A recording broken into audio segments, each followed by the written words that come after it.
Hello friends, দেখো আমরা তিনজন রেডি হয়ে গিয়েছি। তার মানে কি আমরা কোথাও যাচ্ছি। আর দেখো মিষ্টির চুল বাঁধাগুলো কেমন হয়েছে, তোমরা এটা কিন্তু অবশ্যই কমেন্ট করে জানাবে আর ওকে কেমন লাগছে। তো আমরা কোথায় যাচ্ছি? যাচ্ছি হচ্ছে বাড়িতে। আসলে কি বলো, মানে কালকের যাওয়াটা একদমই প্ল্যান ছিল না, আগে থেকে কোনো কিছুই প্ল্যান ছিল না। তো বাড়িতে পুজো দেবে। তো তারপর মানে আমার শাশুড়িমার কাছে যখন সকালবেলা বলছিলাম, তো মাও বলছিল যে চলো তাহলে যাই, বিকালের দিকে যাব, তারপর রাত্রে পুজো শেষ হওয়ার পর আবার চলে আসব। তো আমি তো মানে খুবই খুশি হয়েছি, সোনে পে সোহাগা যেটাকে বলে। তো ঠিক আছে চলো। তো তারপর আমরা চলে যাচ্ছিলাম, কিন্তু ওই দিক দিয়ে কিন্তু বাড়িতে কিন্তু কেউ জানে না। তারপর বিশালগড়ে এসে দেখো দিদি উনি তারাও এসেছিল, তাদের সাথেও দেখা হয়েছিল। তো আমরা বাড়িতে চলে গিয়েছি। বিশালগড় এসে ওদের সাথে আগে থেকে কন্ট্যাক্ট ছিল। তো ওরা প্ল্যান করে এসেছি, ওরাও বাড়িতে জানায়নি যে ওরা আসবে। আবার আমি তো একদমই না, ওরা মানে দিদি তারারটা তো বাবু কিছুটা বুঝে গিয়েছিল, কিন্তু আমারটা একদমই বুঝতে পারিনি। আর তো দেখো যাওয়ার পর তো সবাই অবাক, কিরে কি হলো। বাবু তো আমাকে মানে কি বলবো বকা দিচ্ছিল যে হ্যাঁ না জানিয়ে এসেছিস, তোকে ফোন করেছিলাম কিন্তু তুই বলছিলি যে আসবি না। আর তারপর তো সবাই খুব খুশি, আমার বাবু তো মানে কি বলবো খুবই খুশি হয়েছে। তারপর দেখো আবার ঘরের মধ্যে এসে এই যে তারা দুই ভাই বোনের, তো আর কি বলবো, তোমরা তো সবসময় দেখোই তাদের আদর তো আর শেষ হয় না। আনস আর মিষ্টি তো একজন আরেকজনকে পেলে মানে কি বলবো দেখো। তো যাই হোক, তো আমরা সবাই মিলে খুব আনন্দের মধ্যে দিয়ে কাটাচ্ছিলাম। তারপরে এই দেখো মেন যে কারণ আমরা গিয়েছি পুজো, মানে কি সত্যনারায়ণ দেব ছিল, তার জন্যই তো গিয়েছিলাম। তো দেখো সব কিছু রেডি হয়ে গিয়েছিল, সত্যনারায়ণ সব কিছু রেডি করে নিয়েছি। সন্ধ্যা হয়ে রাত্রি হয়ে গিয়েছিল। তারপর দেখো পুজো আবার শুরু হয়ে গিয়েছে। আমরা কীর্তনে চলে এসেছি, কীর্তন শুরু হয়ে গিয়েছে।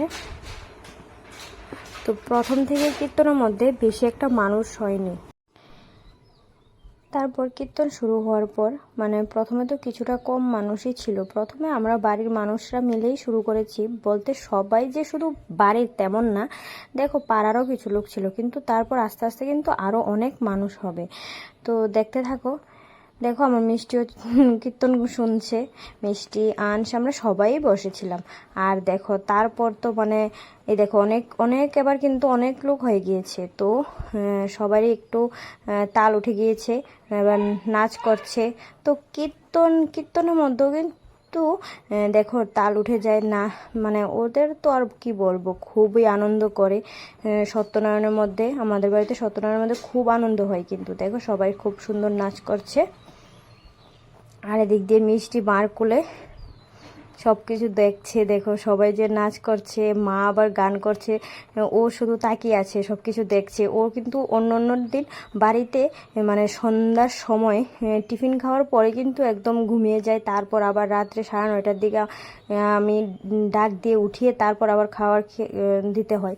কিন্তু দেখো কালকে একদমই ঘুমায়নি। ও খুব আনন্দ করছিল, ও সব কিছু দেখছিল, সবাই যে নাচ করছিল ও দেখছিল। তো দেখো আর প্রচণ্ড গরম কিন্তু ছিল, প্রচণ্ড গরম পড়েছিল। তারপর দেখবে কিন্তু মিষ্টিও একটু একটু নাচু নাচু করে, তোমরা দেখতে পাবে। এই যে দেখো নাচু নাচু করছে, যখন ওর মনে হয় যে একটু নাচু করবে, দেখো একটু নাচুও করে নিচ্ছে। তো যাই হোক সবাই মিলে খুব আনন্দ মধ্যে দিয়ে দিনটা কাটিয়ে নিলাম। তারপর পালা আসলো, প্রসাদের পালা। তো কীর্তন শেষ হয়ে যাওয়ার পর সবাই মিলে আমরা প্রসাদ নিয়ে নিলাম। এই দেখো কীর্তন শেষ, এবার সবাই মিলে বাইরে চলে এসেছে, উঠানে চলে এসেছে। তো সবাই এখন প্রসাদ নেবে।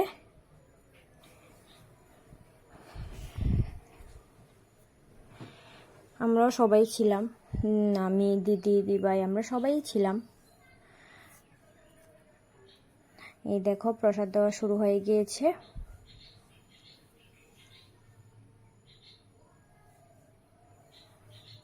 তারপর এই যে আমরা সবাই মিলে প্রসাদ নিয়ে নিলাম।